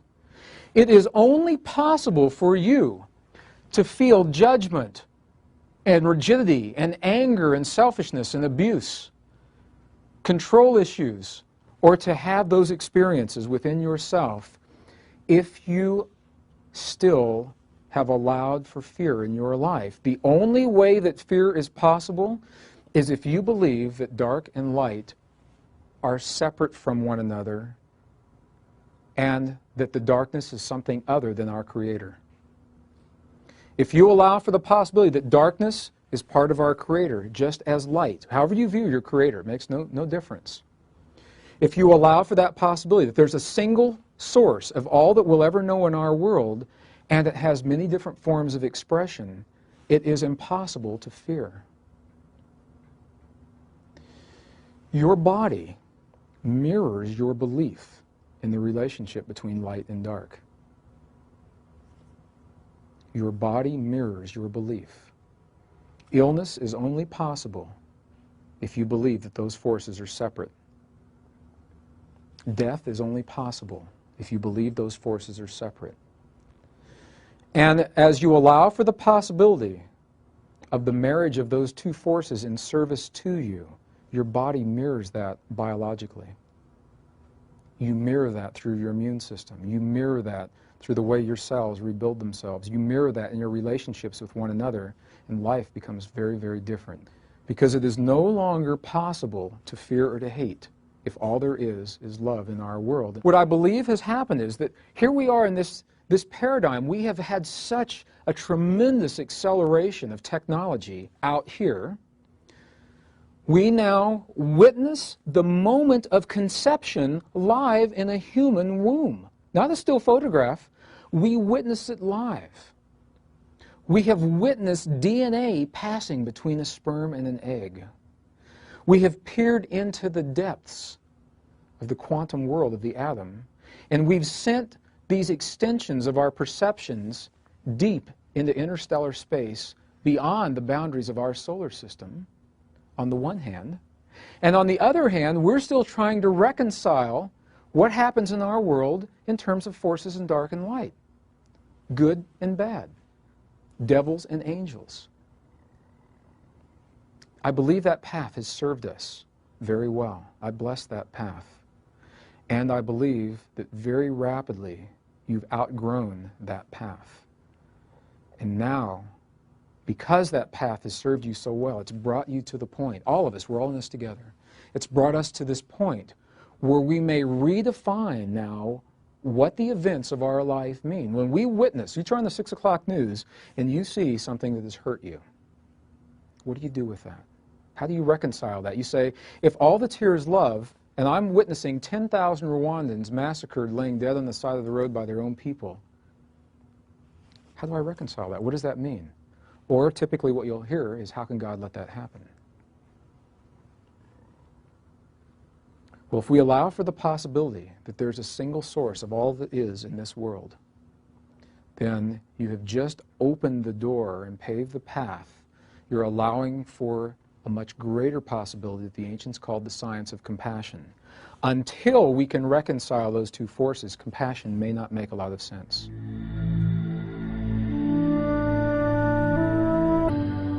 The seventh mystery of relationship, the seventh Essene mirror, from the perspective of the ancients, was the most subtle and for some the most difficult. This is the mirror that asks us to allow for the possibility that each experience of life, regardless of its outcome, is perfect in its nature. Regardless of whether or not we achieve the lofty goals that have been set by others, we're asked, we're invited to view our accomplishments in life without comparing them to anything else, without any external reference. The only way that we may view ourselves in failure or success is when we measure our accomplishments to an external yardstick. And the question then arises, what is it that we hold ourselves accountable to? What is it that we use as our yardstick of accomplishment?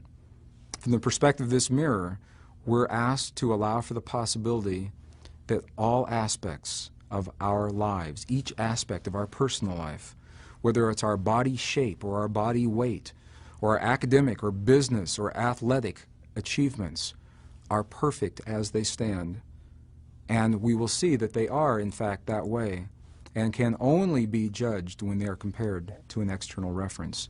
We're invited to allow for ourselves to be that reference. The last mirror the ancients considered the most subtle mirror, and to share with you this mirror, I'm going to share it in a couple different ways, a couple different stories. One of my last years in the corporate environment, I shared an office with a woman because our office space was limited. So we had very different functions and simply shared space together, and because there was no competition, we became very good friends. We just simply spoke with one another, went to lunch together a lot. One day we came back from lunch and she picked up her voicemail, and as she was listening to her messages, I saw her face turn sheet white and she sat down, and I said, "What happened?" And she shared with me a story, and I'm going to share that story with you now to illustrate this mirror. She had just had a friend that was her age that had a young daughter. This daughter had graduated from high school just a couple of years earlier. A beautiful young woman, was extremely gifted in many areas. She was very athletic, she excelled at academics, she was a wonderful artist, and she chose to become a model when she graduated from high school, and her parents supported her in that choice. She had done some modeling and done very well. She had gone to it was a modeling school in New York City, and had just completed a series of jobs, and it appeared that 2 years out of high school she was on her way to a pretty successful modeling career. Well, after the first couple of jobs, the modeling agencies began to say, for this kind of work, you'll have to change your appearance a little bit. And they started with some obvious things, and they, even at her young age, they did some tucks around her midline. They enlarged her breasts, relatively common kinds of plastic surgery. Her parents supported her in that, and they said, well, that's what this industry takes. That's what it takes. Well, it wasn't long before the modeling agencies began asking for more extreme forms of modification. And for example, she had a really cute little overbite when she'd smile. And they said, well, you can't have an overbite and be a model. So they asked her, and she did, underwent a procedure where her jaws were broken and reset, wired shut. And the idea was that the overbite would be gone. And to be honest, I saw before and after pictures. I could see very little difference. I really could see very little difference. And I thought the overbite was kind of nice. Well, while her jaws had been wired, of course, she was on limited diet. She lost quite a bit of weight, and which is generally desirable in the modeling industry. And as she lost that weight, some of these ribs, the lower ribs, floating ribs, began to stick out more than they had before. And the modeling people said, well, that's no problem. We can address that surgically. And they did. They went in and took out these 2 floating ribs on either side. And something began to happen with her. And maybe you've seen this before. Body weight kind of goes in modes. I was a competitive runner for almost 20 years. And there were some times I could eat anything, no matter what it was. And I just couldn't keep weight on my body. And there were other times I could think about eating and not do it, and I would gain weight. And your body kind of goes into a mode. You can stop eating for a while, and you'll still maintain a constant weight, or maybe even gain weight. And you can begin to lose weight, and then you say, okay, well, that's enough. I'll start eating again, and your body is still in a lose weight mode, and it keeps going. And that's what happened to this woman. She began to lose weight and was in a lose weight mode, and the phone call that my friend had that morning was from the young girl's mother. Her daughter had just died in the hospital from complications of malnutrition in the hospital because her body could not assimilate that weight. And my question was, why did this happen? Why? What was it all about? A few months ago, Melissa and I were traveling. We live in where we have to fly out of Albuquerque to get to anywhere. And on certain airlines, I won't mention airline names, but certain airlines, you have to go through Dallas before you go anywhere else. So when I went to Toronto, I had to go from Albuquerque to Dallas to get to Toronto, or to Kansas City to go to Dallas. Well, if you've been to DFW, you know Dallas-Fort Worth Airport. It's a huge airport, and there's a tram system that takes you from concourse to concourse, in theory, when it's up and working. And when it isn't working, it's a wonderful system. It really works well. Typically what happens is we come in on the end of gate 6 and we go out on gate 44, and there's a good half mile, I know, or more between the two. And on this particular day, we were at the bottom of a large escalator waiting for the trains to come by. And there was a couple that was standing next to me. There's about a 3-minute wait between trains. There was a couple standing next to me, an elderly couple. And apparently the gentleman was hard of hearing. And this couple had an ongoing dialogue, a constant dialogue where they were, between themselves, where they were evaluating everyone around them. And apparently it's something they had just always done. It seemed very comfortable for them. And as people would come in, they'd say, "Oh, look at who dressed that man this morning," you know, or look at her. Why does she do that? Oh, look at that earring. Well, I was standing here, they were standing here, and out of the corner of my eye, I saw an extremely large woman coming down the escalator.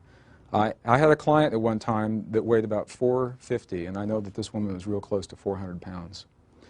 She was coming down the escalator, and she was holding an old-fashioned suitcase, old linoleum with brass fittings on the side, hard shell. It was 115 in Dallas that day. And I knew that for whatever reason she was traveling, she must have had a good reason, because travel could not have been easy for her. The heat, the accommodations of the seats, her legs were swollen, her ankles, and she was carrying this funny little suitcase. And she came up and stood right next to us, and this couple continued to do what they'd been doing. And because the gentleman was hard of hearing, as he was sharing with his wife, we all heard.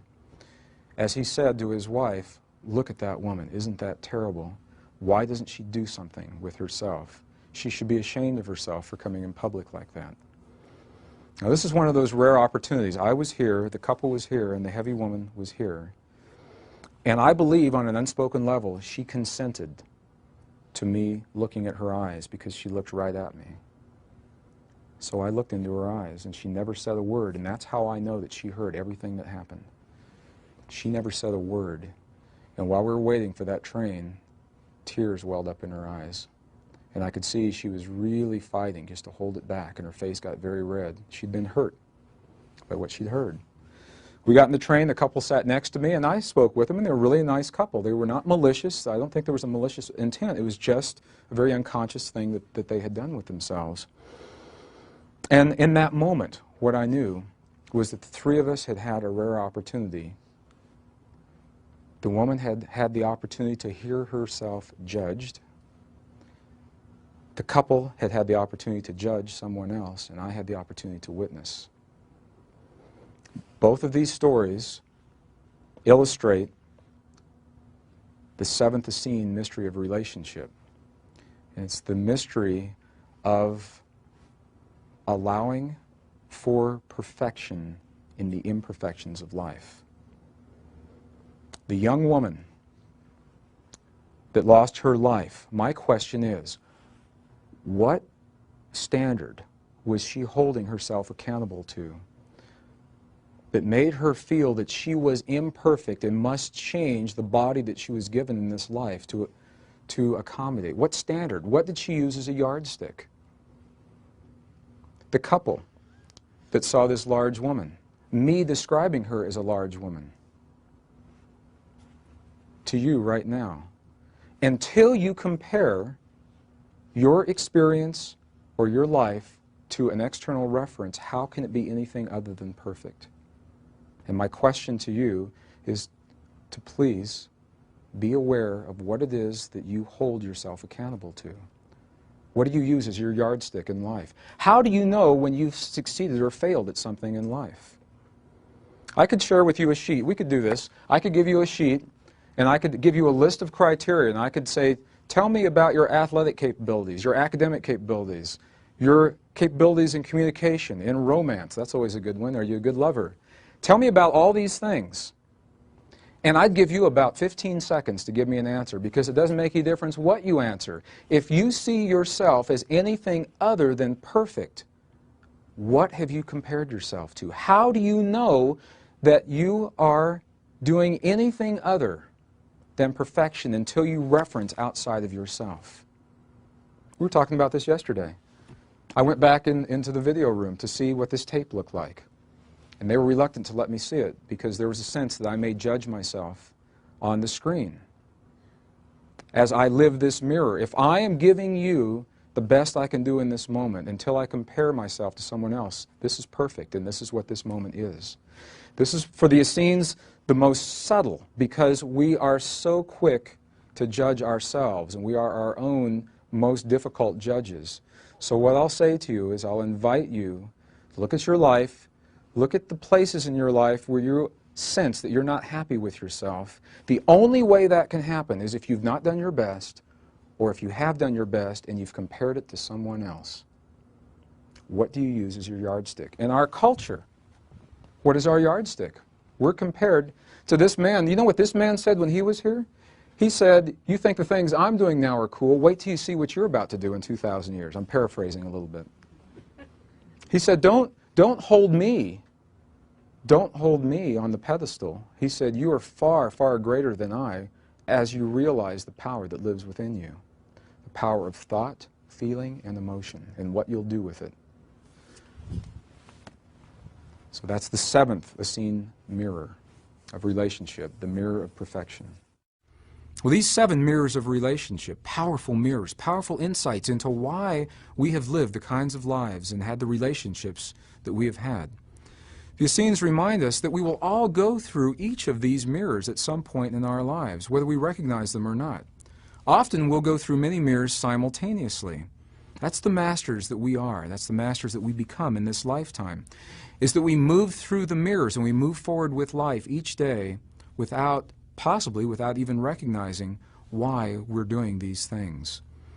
Well, it would be nice to have a beautiful neon sign flash to us first thing in the morning and say, on this day, after you finished your breakfast and after you sent the family off on their day, you may begin your dark night of the soul. And the reality is that life does not happen to us in that way. We're invited to know ourselves in the presence of others through our relationships.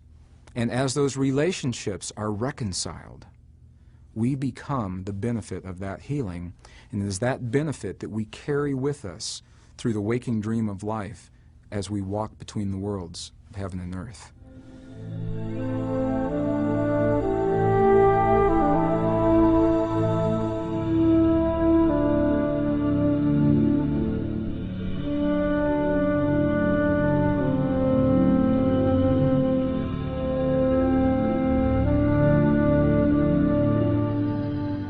And this story is a story directly about Jesus of Nazareth and healing. And the story tells of a particular woman that he worked with one day and how he chose to respond to her requests. As we read these texts, it's interesting. What I've discovered is that not every single person that sought the help of Jesus was healed. He would ask them 2 questions. Depending on how they answered those questions, they may or may not have the benefit of the healing. The first one, he would ask, he'd say, do you believe in me? Do you believe in my Father? At that point in his life, he made no distinction between himself and his Father in heaven. Think about that. No distinction. In our language based in separation, as the translations were made, what's the most powerful prayer that we've been offered in the West, we believe? When you ask someone about a prayer, typically what prayer did they? Okay, and listen to how that was answered. We call it the Lord's Prayer. Whose Lord? The Essene traditions call it our Lord's Prayer. What is the first sentence of that prayer? Complete sentence. Who art in heaven. That's the Western translation. Our Father who art in heaven. There's the separation. Our Father's in heaven and we're down here somewhere. That's not the way the original Aramaic traditions read. They say our Father who is everywhere. Our Father who is everywhere. So our language plays such a potent role, and that's why I'll invite you to explore many paths as we're looking at the language. Well, it was through this language that I read of this story. He would ask him, do you believe in me? Do you believe in my Father? Because at that point in his life, he saw only the union of the two. And the person would say yes or no. Then he would ask him a question. He'd say, what have you learned in your illness? What have you learned in your illness? Typically, there were illnesses that people were asking to be healed of. And this particular story fascinates me because it was a woman that was born with leprosy. We don't see a lot of leprosy today, and there was a lot in this country where we don't see a lot. This woman had been born with leprosy, and she was angry at her disease. She said, "What do you mean, what have I learned? I've learned nothing. This is a mistake. I'm not supposed to have this." She says, "I am so hideous, I've never had a friend. I've never known a man. I'm so hideous, even the animals cower in my presence. Heal me of this affliction." And he said to her, "If you have learned nothing from your condition, then die and know yourself through death." Because he loved her that much. And that is the beginning of compassion. He had no attachment to the outcome. He could have felt a lot of peer pressure. He could have been there on the shores of Galilee and said, "Okay, there's 10,000 people behind me. There's a woman in front of me. They're asking me to do something. I got to do something quick." I mean, he could have had a thought process like that, and he didn't. He loved her. She had, from this perspective, through her mastery, allowed or created that condition in her life so that she may know herself in that way. If it had not served her, why would he take that away from her? Thought without attachment to the outcome. A few years ago, we had the opportunity on the 6 o'clock news, many of our homes, to witness a tragedy that has happened far too many times. Once is too many. This particular tragedy was in a small country of Rwanda, where approximately 10,000, we still don't even know the exact number, 10,000 civilians were depicted on the news, massacred by their own people on the rural roadsides in that country. And I was with a group of friends that evening, and we watched this, and it was just the right group of friends for that evening, because I had the opportunity to look around. There were 4 of us. And I had the opportunity to look at the other 3 and see what had happened with them.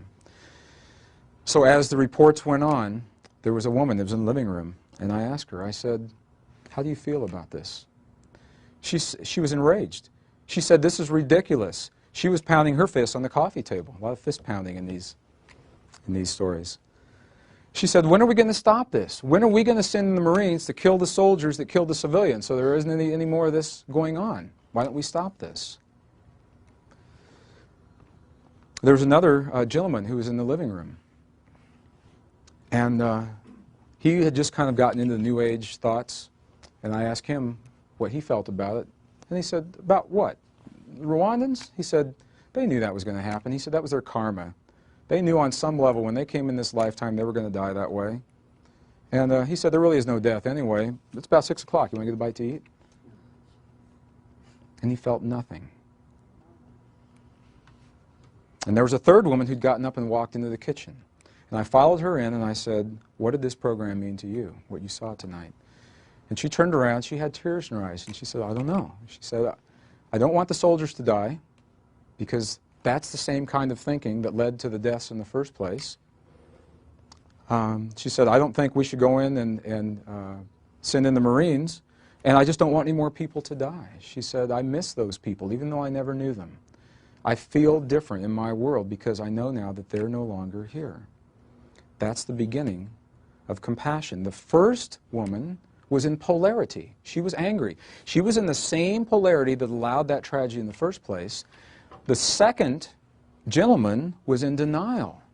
What he had seen hurt him on such a deep level, he did not allow himself to feel it, so he rationalized it away. And the third woman allowed herself to feel, and in doing so opened the path to the possibility of compassion. How do you know if you're in denial or lovingly detached? You can ask yourself a simple question. If you feel nothing when you witness an outrage or a tragedy such as this, there's a good possibility that it has hurt you on such a deep level that you are in denial. If you feel for what has occurred and you're not seeking retribution, not trying to get even, or the mentality that somebody's got to pay, then you're not in the polarity, You're allowing yourself to feel what has happened. And if you can say to yourself, I miss those people, and this didn't have to happen, and there's a sense that somehow there's a balance that's occurred here, you may be at the path, at the doorway to what we call compassion in our lives. This is a completion for our animal story that I began yesterday. My little friend Merlin, somebody said, well, what, are you going to tell us whatever happened to Merlin? Where is Merlin? And I'll share that with you now because it's been a really powerful part of my life, and it is very relevant to make concrete these sometimes nebulous concepts that we're describing here. Well, I got all the things I needed to take Merlin across country, and Merlin and I had a great adventure from Mount Shasta all the way to northern New Mexico. And we live about 6 miles from the Colorado border, so we're in a very high mountainous area. And Merlin grew to be a very healthy, vigorous, beautiful, large black male cat. Not a speck of any other color on him. He was completely black. And a very good friend. Merlin, if you've ever read the book Awakening the Zero Point, he was right there on the table with me as I wrote each evening. Every once in a while he'd get up and stretch and he'd walk across the keyboard. And sometimes he'd type words that made sense, and I'd have to read those. So if you saw a lot of typos in that book, I'd like to say Merlin helped me with those. And Merlin used to go out every single day. We'd let him out first thing in the morning, and his rule was he had to come back in by 1 o'clock in the afternoon, and he did that for several years. There was one day Merlin went outside and he didn't come back. And at first I wasn't too concerned about that. I thought, well, maybe it's just a kiddie walkabout. You know, it's a male thing. He was going to explore this territory in northern New Mexico. And by the time the second day rolled around, I was a little concerned, and I really felt something was happening. And by the third day, I knew something had gone wrong from my perspective at that time. And I stopped everything I was doing. I returned no phone calls, no correspondence. I did no business. And for 5 solid days, I invited friends in our valley, and we looked for Mr. Merlin everywhere. We looked in coyote dens, we looked in owl nests, we looked in badgers' burrows where we could find them. We went and looked around eagles' nests down in the valley. There's 136,000 acres of sage that borders our property, owned by a Bureau of Land Management.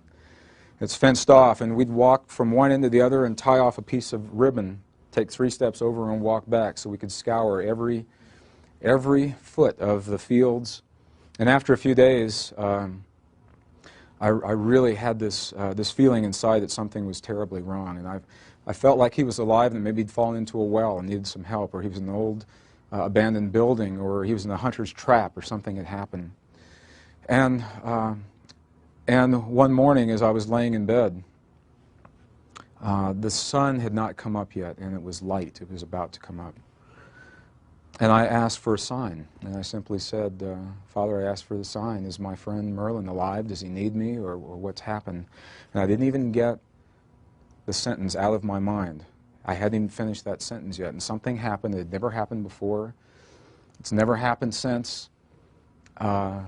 From 360 degrees all around our property, I heard more coyotes yip and yell and scream and cry, broad daylight.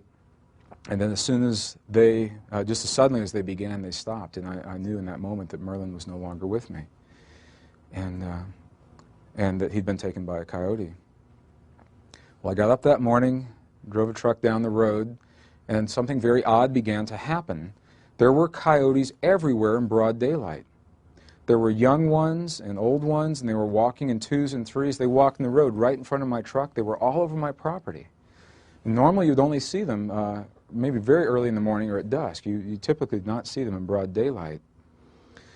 And I had an opportunity in that moment. And if it had happened at another point in my life, I may have been very angry at every coyote. I may have chosen to stand on top of one of my buildings and snipe each one and said, maybe you're the one that took my friend Merlin. And I didn't feel that way. I didn't want the coyotes to lose their lives. I missed my friend Merlin and his presence. I missed his life. And in that choice of not being angry at those coyotes while still allowing for the emotion of losing my friend, for me, that was a powerful opportunity and an opening into compassion. Thought without attachment to the outcome, feeling without distortion, emotion without charge. It hurt me deeply. He was a very, very close friend. And I share animal stories, and maybe to some people they're kind of silly, and if you have ever been alone in your life, or I've never had any children, animals have essentially been children, and they've been powerful teachers to me, really powerful teachers.